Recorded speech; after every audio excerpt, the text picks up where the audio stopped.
So amazing. Nagpag, oh grabe. Hoy, abi ko kasoni nga gadaog. Pag ang palibot na, the fog, debay. O doon namin mo alay sa kalapi. Ibay muna Carmen, na foggy ka ayo, basta buntag.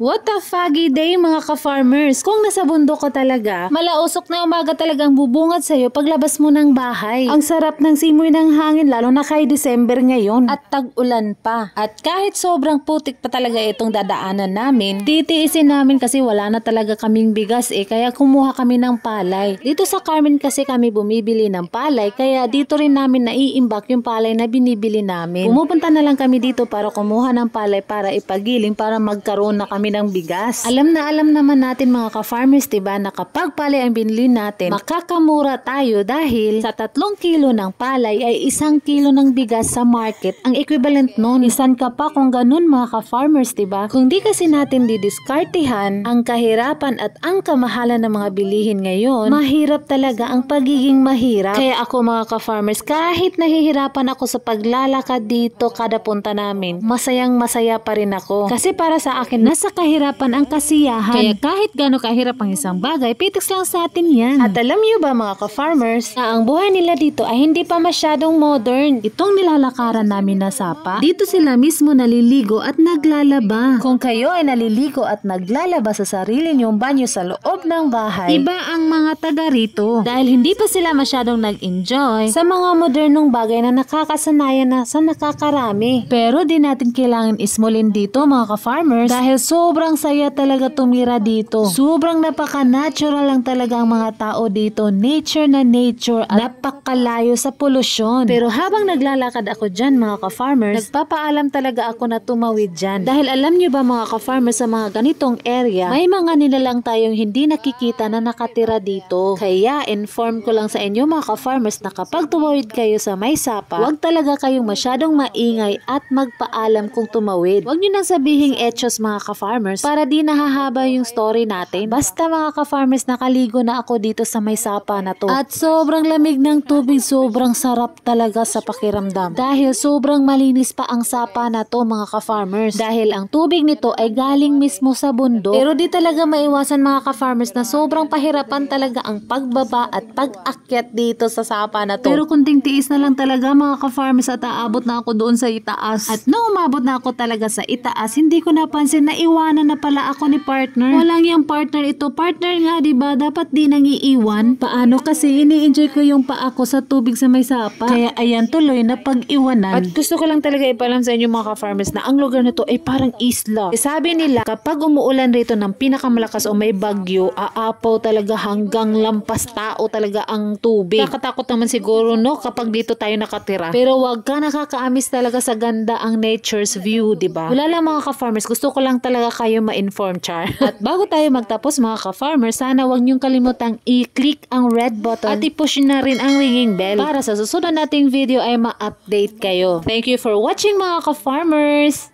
So amazing! Oh, view kayo.